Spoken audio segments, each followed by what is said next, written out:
الحمد للہ رب العالمین والصلاة والسلام علی رسولہ الکریم محمد وعلی آلہ واصحابہ اجمعین ومن تبعہم بإحسان الی یوم الدین اما بعد۔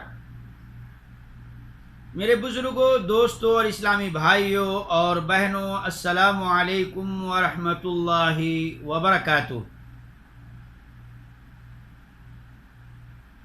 میرے عزیز ساتھیوں، آج کی نشست میں موضوع ہے آپ نماز پڑھتے ہیں پھر بھی آپ کی پریشانی ختم کیوں نہیں ہوتی؟ تو آئیے اس سلسلے میں آپ تمامی حضرات بغور ملاحظہ کریں۔ کیا آپ جانتے ہیں کہ نماز پڑھنے کے باوجود آپ کو سکون و اطمینان کیوں نہیں محسوس ہوتا اور آپ کی پریشانی کیوں نہیں دور ہوتی؟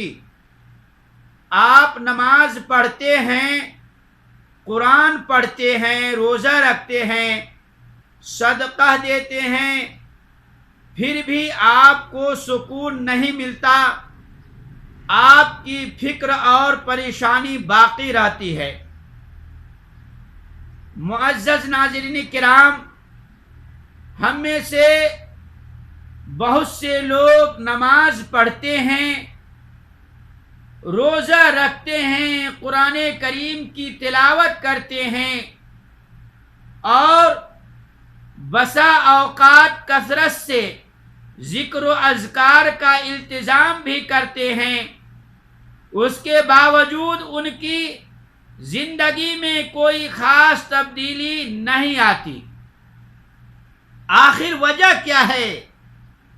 اگر ان کی پریشانی تھوڑی دیر کے لیے دور ہوتی بھی ہے تو کچھ ہی وقت کے بعد وہ فکر اور پریشانی دوبارہ آ کر ان کی زندگی سے چمٹ جاتی ہے اور ایسا معلوم ہونے لگتا ہے کہ ان نماز روزوں کا کوئی اثر ہی نہیں۔ کیا آپ کو اس کی وجہ معلوم ہے؟ میرے اسلامی بھائیوں، اس کی وجہ بالکل واضح ہے اور اس کا تعلق دل سے ہے، اور وہ یہ ہے کہ اپنے ظاہری اعضاء اور جوارح کے ذریعے عبادت کرنے کے عادی ہو گئے ہیں اور دل کی عبادت سے ہم بالکل غافل ہیں۔ حالانکہ دل کی عبادت ہی اصل ہے اور اسی پر سکون و اطمینان کے حصول کا دار و مدار ہے۔ دل کی عبادت کی اپنی خاص قدر و منزلت ہے، بلکہ عام طور پر دل کی عبادت ظاہری اعضاء اور جوارح کی عبادت سے زیادہ اہم ہوتی ہے۔ جب ہم نماز پڑھتے ہیں تو اس میں کیا ہوتا ہے؟ اٹھنا بیٹھنا، ہمارے اعضاء و جوارح حرکت کرتے ہیں، مگر ہمارے دل نماز نہیں پڑھتے، وہ غفلت اور لاپرواہی کا شکار ہوتے ہیں۔ دلوں میں غور و فکر اور خضوع موجود نہیں ہوتا، اسی لیے ہماری نمازوں کا ہم پر کوئی اثر نہیں ہوتا اور نہ ہی ہمارے دلوں سے غم اور پریشانی کو دور کرتی ہے اور نہ ہی مشکلات و مصائب میں ہماری یہ نماز معاون اور مددگار ثابت ہوتی ہے۔ اسی طرح قرآن کریم کی تلاوت کے ساتھ بھی ہمارا یہی حال ہے۔ کیا ایسا نہیں ہوتا ہے کہ ہم قرآن کھولتے ہیں، ہمارے ہونٹ حرکت کرتے ہیں، ہماری آواز بلند ہوتی ہے، مگر ہمارے دل دنیا میں گھوم رہے ہوتے ہیں؟ تلاوت کے وقت ہمارے دل ہمارا ساتھ نہیں دیتے۔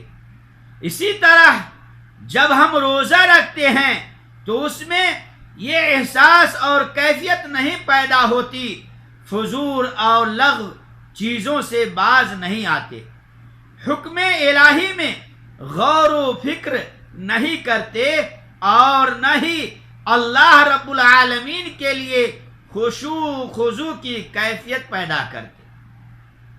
معزز ناظرین کرام، در حقیقت یہ بہت اہم مسئلہ ہے، چنانچہ جسے سعادت مندی کی خواہش ہو اور عبادت کے اصل فائدے اور حقیقی مقاصد حاصل کرنا ہو تو اسے ظاہری اعضاء اور جوارح کے ساتھ دل سے عبادت کرنی چاہیے۔ اگر دل کی اصلاح ہو جائے تو سارے اعضاء کی اصلاح ہو جائے گی۔ بسا اوقات ہم نماز، صدقہ، عمرہ وغیرہ عبادات کو ہم بہتر طریقے سے انجام دیتے ہیں، مگر ہم دل کی عبادت صحیح طریقے سے نہیں کر پاتے۔ جہاں اعضاء اور جوارح کی عبادت کی درستگی دل کے ساتھ دینے پر منحصر ہے، اسی طرح دل کی کچھ خاص عبادات ہیں جیسے توکل، محبت، حسن ظن، صبر و رضا اور اللہ کی تعظیم وغیرہ ہے۔ کیا ہمیں معلوم ہے کہ ہمارے دلوں پر اللہ کی کیا کیا عبادتیں واجب ہیں، یا ہم دل کی عبادات کو سرے سے بھلا بیٹھے ہیں؟ چنانچہ نہ توکل ہے، نہ تسلیم اور رضا، نہ صبر اور نہ حسن ظن۔ ہمارے اوپر کوئی مصیبت آتی ہے تو ہم جزع فزع کرنے لگتے ہیں، بے صبرے بن جاتے ہیں، شکوہ شکایت کرنے لگ جاتے ہیں۔ یہی نہیں بلکہ بسا اوقات مایوسی اور نا امیدی بھی ہمارے دل میں سرایت کر جاتی ہے۔ اللہ تعالی ہمیں اور آپ کو نا امیدی سے بچائے، جزع فزع کرنے سے بچائے۔ اللہ تعالی ہمارے جسموں کو نہیں دیکھتا بلکہ سینوں میں موجود ہمارے دلوں کو دیکھتا ہے۔ لہذا اپنے آپ سے پوچھئے کہ میرے دل کی عبادت کیسی ہے؟ میرا دل اللہ کی عبادت پر قائم ہے؟ کیا صحیح معنوں میں مجھے اللہ تبارک و تعالی پر بھروسہ اور اس پر اعتماد ہے اور اپنے سارے امور کو اللہ کے حوالے کرتا ہوں، یا میں زیادہ تر لوگوں پر بھروسہ رکھتا ہوں؟ کیا میرا دل اللہ کی محبت، خوف و خشیت اور امید سے بھرا ہوا ہے؟ میرے دل میں صبر و رضا کی کیا مقدار ہے؟ ہمیں اپنے دل پر محبت کرنے کی ضرورت ہے، کیونکہ دل کے احوال بڑی تیزی سے بدلتے رہتے ہیں۔ اس لیے جسے دل کی عبادات میں کامیابی مل گئی اسے در حقیقت زندگی کی سعادت مل گئی۔ لہذا میری نصیحت ہے کہ ہمیں دلوں کے اعمال و عبادات کے بارے میں جاننا چاہیے۔ ہم گوگل پر اپنی من پسند کی چیزیں ڈھونڈتے اور تلاش کرتے ہیں، کیا یہ بہتر نہیں ہوگا کہ ہم اس کا استعمال کر کے یہ جاننے کی کوشش کریں کہ دل کے اعمال اور عبادات کیا ہیں، کیسے ہم توکل کریں، کیسے ہمارے اندر صبر اور رضا کی کیفیت پیدا ہو، کیسے ہمارے دل کے اندر اللہ رب العالمین کی محبت آئے، تاکہ اللہ تعالی نے دل کو جن عبادات کے لیے پیدا کیا ہے وہ عبادات انجام پا سکیں۔ اخیر میں اللہ رب العالمین سے دعا گو ہوں کہ اللہ تعالی مجھے بھی اور آپ تمام سامعین کو ان ساری باتوں پر سن کر عمل کرنے کی توفیق عطا فرمائے، آمین۔ وصلی اللہ علی نبینا محمد، والسلام علیکم ورحمۃ اللہ وبرکاتہ۔